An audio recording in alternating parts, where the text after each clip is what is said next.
വിശുദ്ധ മർക്കോസ് എഴുതിയ സുവിശേഷം അധ്യായം 11 വാക്യങ്ങൾ 12 മുതൽ 14 വരെയും 20 മുതൽ 26 വരെയും. വിശ്വാസത്തിന് എല്ലാം സാധ്യം. അടുത്ത ദിവസം അവർ ബഥാനിയായിൽ നിന്ന് വരുമ്പോൾ ഈശോയ്ക്ക് വിശന്നു. അകലെ ഇലകളുള്ള ഒരു അത്തിമരം കണ്ട് അതിലെന്തെങ്കിലും കാണുമെന്ന് വിചാരിച്ച് അടുത്തു ചെന്നു. എന്നാൽ ഇലകളല്ലാതെ മറ്റൊന്നും കണ്ടില്ല. അത് അത്തിപ്പഴങ്ങളുടെ കാലമല്ലായിരുന്നു. അവൻ പറഞ്ഞു, ആരും ഇനി ഒരിക്കലും നിന്നിൽ നിന്ന് പഴം തിന്നാതിരിക്കട്ടെ. അവന്റെ ശിഷ്യന്മാർ ഇത് കേട്ടു. അവർ രാവിലെ അത്തിമരത്തിന്റെ സമീപത്ത് കൂടെ കടന്നു പോകുമ്പോൾ അത് സമൂലം ഉണങ്ങിപ്പോയിരിക്കുന്നത് കണ്ടു.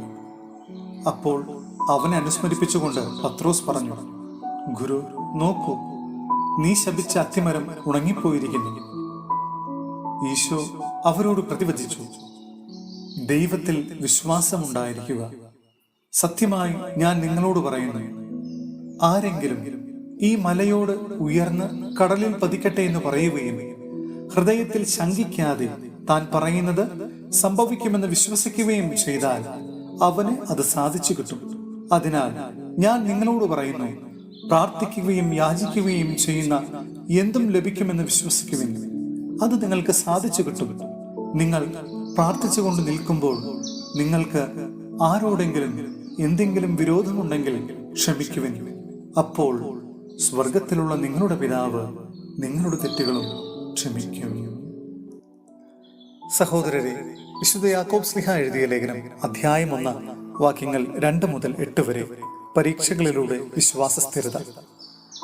എന്റെ സഹോദരരെ, വിവിധ പരീക്ഷകളിൽ അകപ്പെടുമ്പോൾ നിങ്ങൾ സന്തോഷിക്കുവിൻ.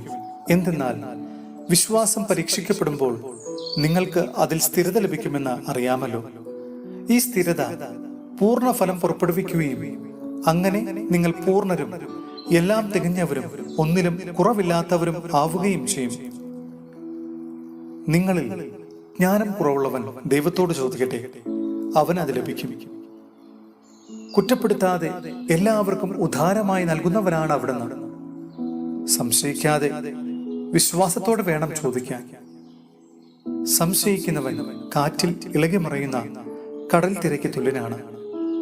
സംശയ മനസ്കനും എല്ലാ കാര്യങ്ങളിലും ചഞ്ചല പ്രകൃതിയുമായ ഒരുവനെ എന്തെങ്കിലും കർത്താവിൽ നിന്ന് ലഭിക്കുമെന്ന് കരുതരുത്.